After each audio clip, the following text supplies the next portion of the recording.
오늘도 주님이 큰 은혜 주실 줄로 믿습니다. 오늘 우리가 사무엘상 8장을 읽었습니다. 이 전장으로 가게 되면 사무엘상 7장인데요. 이 사무엘상 7장은 아주 유명합니다. 부흥장으로 유명한데 이 미스바 부흥운동 들어보셨죠?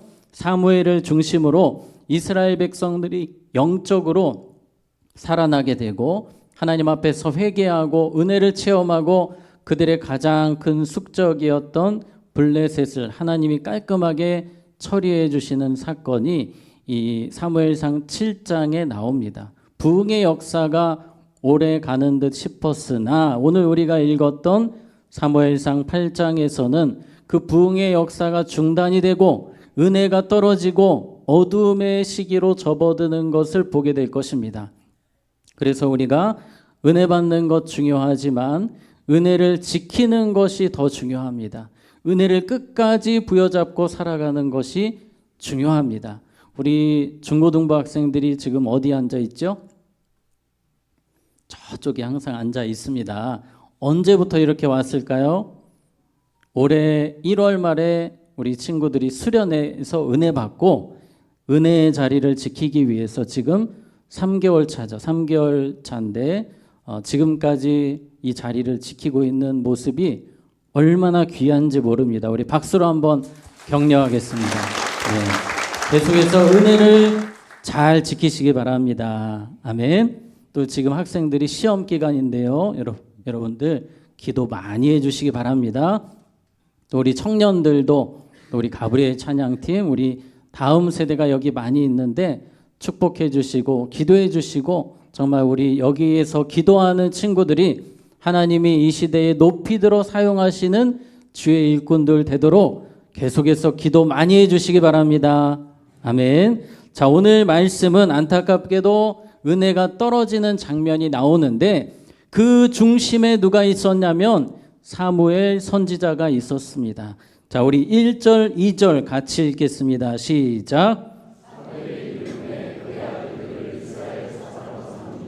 장자의 이름은 요엘이요 차자의 이름은 아비야라. 그들이 브엘세바에서 사사가 되니라. 아멘. 자, 사무엘이 이제 늙었습니다. 체력이 떨어지고 자신의 후계자를 세우고 싶은데 지금까지 사사를 세우실 때에는 하나님이 세우셨습니다. 그런데 오늘 8장에 나오는 내용을 보면 누가 사사를 세웠습니까? 사무엘이 직접 사사를 세웠습니다. 그런데 누구이죠? 우리 다시 한 번 더 보면 1절 2절에 사무엘이 늙음에 그의 누구를? 아들 2명을 사무엘을 대신해서 사사로 딱 세워 놓는 겁니다. 여러분 딱 보기에도 그렇게 좋은 모습 같지가 않습니다. 하나님 중심이 아니었습니다. 사무엘이 세웠습니다. 우리는 여기서부터 사무엘이 말년에 조금 아쉬운 부분이 있음을 보게 되는 것입니다. 정말 아쉬운 것은 이 아들들이 너무 사사 역할을 못했다는 것입니다. 3절 말씀 보시면 그의 아들들이 자기 아버지의 행위를 따르지 아니하고 이익을 따라 뇌물을 받고 판결을 굽게 하니라. 정말 하나님 보시기에 최악의 사사였습니다. 돈을 받고 백성들을 재판해 주었습니다. 무전유죄, 유전무죄 이런 식으로 사람들을 돈을 받고 재판을 해주는 악한 사사들이었다는 것입니다. 여러분 이 사무엘이 정말 몰랐을까요? 이 아들들이 사사감이 아니었습니다. 그래서 학자들은 말하기를 이 사무엘이 말년에 욕심이 조금 들어갔다.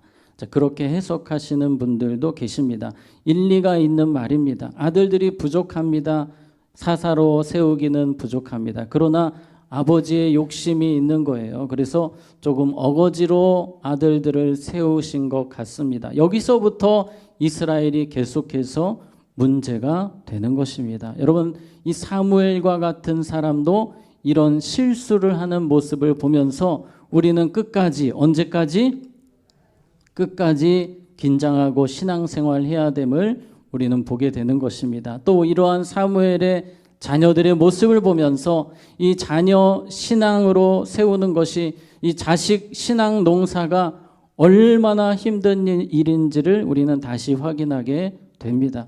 우리 자식 농사도 어려운데 더 어려운 것은 자식 신앙 농사입니다. 끝까지 긴장의 끈을 놓아서는 안 됩니다. 계속해서 우리 가족들을 위해서, 자녀들을 위해서 부모된 우리가 기도를 열심히 심어야 하는 것입니다. 여러분, 사무엘의 자녀들도 문제였고 우리가 잘 아는 기드온의 자녀들도 문제였습니다. 우상을 섬기고 서로 살인을 하고, 다윗의 아들인 솔로몬도 문제였고, 솔로몬의 자녀들도 문제였고, 그냥 믿음이 그대로 가는 것이 아닙니다. 부모의 정말 헌신적인 노력이 주님 부르실 때까지, 언제까지요?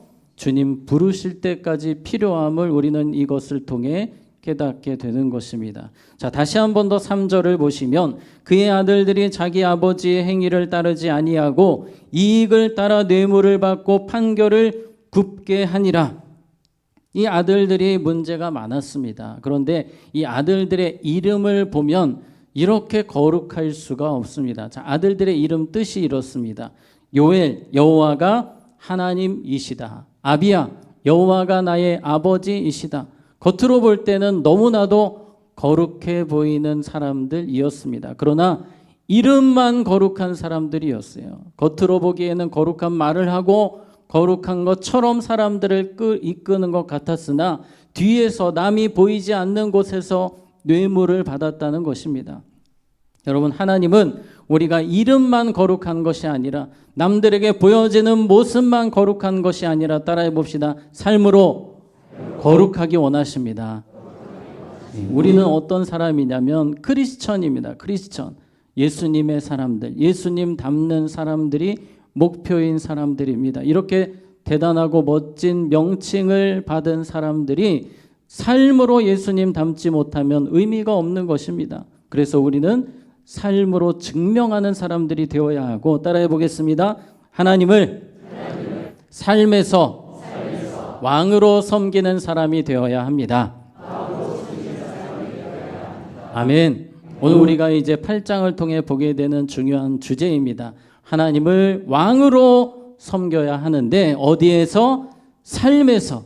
성경에 보면 말로만 하나님을 왕으로 섬겼던 사람들이 많이 나옵니다. 대표적인 사람이 기드온이었습니다. 기드온, 얼마나 여러분 믿음 좋은 사람이에요. 나라를 구한 사사입니다. 그런데 그의 말년에 이름만, 아니 말만 살아있는 그런 성도가 되었습니다. 사사기 8장 23절에 보면 백성들이 말합니다. 우리의 왕이 되어주세요 라고 했더니 기드온이 정말 멋진 말을 합니다. 기드온이 그들에게 이르되, 내가 너희를 다스리지 아니하겠고 나의 아들도 너희를 다스리지 아니할 것이요, 누구께서?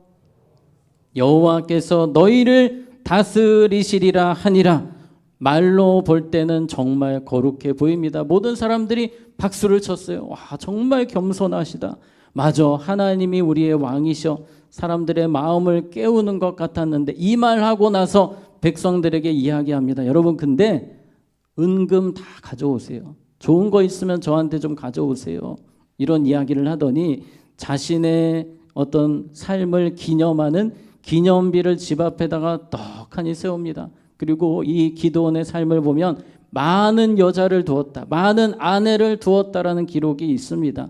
겉으로는 하나님이 왕이십니다 이래놓고 뒤에서는 약간 다르게 살았던 사람이 이 기드온이었습니다. 하나님은 속지 않으셨어요. 사람들은 속아요. 겉모습만 보고 속습니다. 그러나 하나님은 속지 않으십니다. 그리고 이 기드온의 삶을 성경책에 다 기록을 해놓으신 겁니다. 우리가 하나님 앞에 설 때에 거룩한 모습으로 솔직하게 주님 앞에서 정직하게 살아야 됨을 우리는 늘 기억해야 할 것입니다.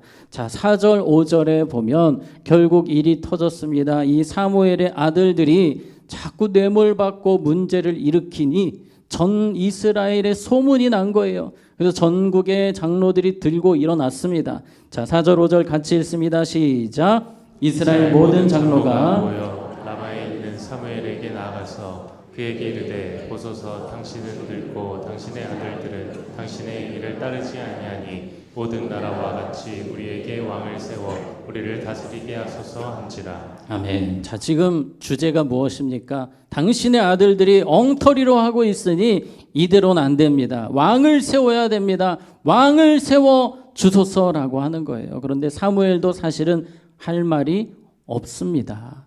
그런데 마음이 너무 아픈 거예요. 자신의 아들들 때문에 백성들이 왕을 요구한다는 이 상황이 너무 안타까웠어요. 우리의 왕은 오직 누구십니까? 하나님이십니다. 그것을 사무엘이 알기 때문에 지금 백성들의 마음 상태가 어떤지를 아는 거예요. 이것이 보이는 왕을 세우고 싶은 것이 아니라 하나님을 왕으로 섬기기 싫기 때문에 지금 머리를 굴리고 있다는 것을 사무엘이 직감을 합니다. 그리고 하나님 앞에 기도하는 겁니다. 5절에 보면 자, 그에게 이르되 보소서 당신은 늙고 당신의 아들들은 당신의 길을 따르지 아니하니 모든 나라와 같이 우리에게 왕을 세워 우리를 다스리게 하소서 한지라. 어떤 나라와 같이? 모든 나라와 같이 우리에게 왕을 세워달라고 합니다. 겉으로 볼 때는 상당히 핑계가 좋습니다. 다른 나라들 보세요. 다 왕들이 있잖아요. 이방 나라들 왕을 통해 조직적으로 나라가 돌아가는 모습을 보면 정말 부럽습니다. 우리도 좀 왕 좀 세워주세요 하는 겁니다. 그런데 이스라엘 백성들이 기억해야 될 것은 그들은 절대로 모든 나라를 따라하는 민족이 되어서는 안 됩니다. 그들은 대세를 따르는 나라가 아니에요. 처음부터 끝까지 하나님이 중심인 나라입니다. 하나님 뜻대로만 나라를 세워가면 됩니다. 여기서 뭐하고 저기서 뭐한다고 따라할 게 없어요. 그들은 구별된 사람들입니다. 처음부터 끝까지 하나님 뜻, 하나님이 왕이 되고 하나님 중심으로 나라를 세워야 되는데 지금 남의 나라 따라하겠다는 겁니다. 이건 의미가 없는 거예요. 우리 하나님의 사람들은 따라해 봅시다. 대세를 따르지 않고 하나님의 뜻을 따릅니다. 우리는 세상이 이랬다 저랬다 한다고 따라가는 사람들이 되면 안 됩니다. 처음부터 끝까지 오직 하나님의 뜻이 가장 중요한 사람들인 줄로 믿습니다. 지금 백성들은 이걸 놓치고 있는 겁니다. 하나님의 뜻 관심 없습니다. 이랬더니 사무엘이 하나님 앞에 기도를 하기 시작합니다. 6절에 우리에게 왕을 주어 우리를 다스리게 하라 했을 때에 사무엘이 그것을 기뻐하지 아니하여 여호와께 뭐하매? 기도하매. 사무엘은 스스로 재단하지 않았습니다. 이 이야기를 듣고 하나님의 뜻을 알기 원했습니다. 무조건 기도입니다. 무조건 기도. 하나님의 뜻이 제일 중요하기 때문이에요. 사무엘이 기도했습니다. 그랬더니 하나님께서 이렇게 말씀하십니다. 7절 같이 읽겠습니다. 시작. 여호와께서 사무엘에게 이르시되 백성이 내게 한 말을 다 들으라. 이는 그들이 너를 버림이 아니요 나를 버려 자기들의 왕이 되지 못하게 함이니라. 아멘. 자, 끝부분에 보시면 이런 말씀이 있습니다. 이는 그들이 너를 버림이 아니요 나를 버려 자기들의 왕이 되지 못하게 함이니라. 여러분, 지금 이스라엘 백성들이 멋진 말을 가지고 와서 설명을 했습니다. 저 나라 보니까 왕이 있고 이 나라를 봐도 왕이 있고 마치 왕에 대해서 전문가인 것처럼 연구를 많이 한 것처럼 아주 고상한 척하면서 왕을 세워달라고 하는데 하나님은 그 무엇을 보시는 겁니까? 중심을 보시는 거예요. 하나님을 속일 수는 없습니다. 아무리 멋진 말로 둘러대도 그 중심에는 우리는 하나님 왕이 싫습니다. 보이는 왕이 좋습니다. 눈에 보이지 않는 하나님 원치 않습니다. 눈에 보이는 인간 왕을 세워주세요. 이 마음이 가득한 겁니다. 하나님은 그것을 정확하게 아셨습니다. 하나님은 우리의 무엇을 보십니까? 중심을 보십니다. 기도하는 우리의 중심을 보십니다. 예배하는 우리의 중심을 보십니다. 사람들은 속을지 몰라요. 사람들은 모를 수 있어요. 그러나 우리 하나님은 그 누구도 속일 수가 없습니다. 하나님은 정확하게 그 중심을 꿰뚫어 보시는 하나님이십니다. 하나님은 우리가 어디서든지 하나님을 왕으로 삶에서 섬기기를 원하십니다. 우리 학생들은 어디에서? 학교에서 하나님을 왕으로 섬기기를 원하세요. 우리 직장인들은 직장에서 하나님을 왕으로, 가정에서도 하나님을 왕으로 섬기기를 원하십니다. 말로만 그렇게 하는 것이 아니라 진정으로 우리의 삶으로 마음을 다해 하나님을 왕으로 섬기는 삶을 우리 하나님은 원하고 원하십니다. 오늘 그래서 이 백성들이 왕을 세워달라고 하니까 하나님이 너무 속상하셨어요. 그런데 하나님이 그냥 왕을 세워주라고 하십니다. 그리고 왕을 세웠을 때 부작용, 문제점을 다 브리핑을 해주라고 하십니다.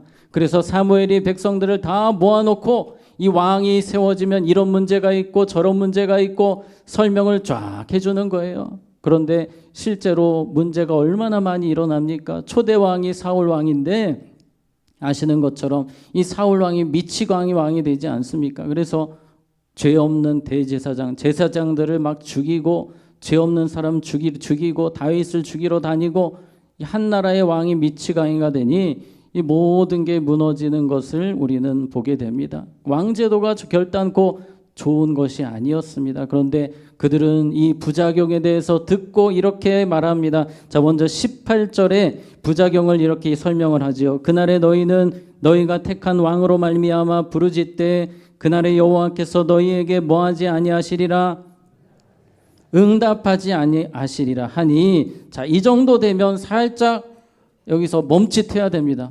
정말이요? 이거 왕 제도가 그렇게 좋은 게 아니네 해야 되는데 백성들의 반응이 이러했습니다. 19, 20절 같이 읽겠습니다. 시작. 백성이 사무엘의 말 듣기를 거절하여 이르되 아니로소이다. 우리도 우리의 왕이 있어야 하리니 우리도 다른 나라들과 같이 되어 우리 왕이 우리를 다스리며 우리 앞에 나가서 우리의 싸움을 싸워야 할 것이니라 하는지라. 아멘. 자, 여러분, 여기서 제일 많이 나오는 단어가 무엇입니까? 우리라는 단어입니다. 우리. 엄청 많이 나오죠. 이게 본심이 드러난 거예요. 하나님이 있습니까? 없습니다. 왕을 세워달라고 하는데 하나님을 배제시키기 위한 행위임이 여기 말에서 바로 드러나는 거예요. 하나님은 없이 우리를 위해서 왕이 있어야 되고 우리를 위해서 왕이 세워져야 된다 계속 강조를 합니다. 이걸 나로 바꾸면 이렇습니다. 나도 나의 왕이 있어야 하리니 나도, 이게 우리의 삶이 이렇게 될 수 있음을 우리는 기억해야 됩니다. 하나님을 왕으로 삶에서 섬기지 아니하면 나도 모르게 내가 중심이 됩니다. 내가 왕이 되는 것입니다. 우리는 오늘 사무엘의 부족한 모습을 보았고 백성들의 부끄러운 모습을 보았습니다. 우리도 넘어질 수 있습니다. 우리가 하나님을 왕으로 섬기는 것은 매일매일 우리의 삶에서 계속해서 싸움으로 이어질 것입니다. 나 자신과 싸워야 됩니다. 주님만이 나의 왕이십니다. 왕으로 내가 주님을 섬기기 원합니다. 나 중심이 아니라 하나님 중심으로 생각하고 결정하고 생각하고 살기 원합니다. 그렇게 평생 하나님을 왕으로 온전히 잘 섬기는 우리 모두가 되기를 주님의 이름으로 축복합니다. 자, 기도하겠습니다. 하나님 아버지, 내가 왕인 것처럼 순식간에 돌변하여 주님의 마음을 아프시게 하는 우리의 모습이 얼마나 많습니까? 처음부터 끝까지 우리의 왕은 오직 하나님이십니다. 내가 주인이 아님을 한순간도 놓치지 않도록 오직 주님만이 왕이시고 주인 되심을 평생 고백하며 변하지 않고 주님을 그렇게 잘 섬기는, 말로만 주님을 사랑하고 왕으로 섬기는 것이 아니라 우리의 삶으로 주님을 그렇게 섬기는 우리 모두가 되게 하여 주시옵소서. 예수님의 이름으로 기도하옵나이다. 아멘. 이 시간 우리 함께 찬양하기 원합니다. 오늘 처음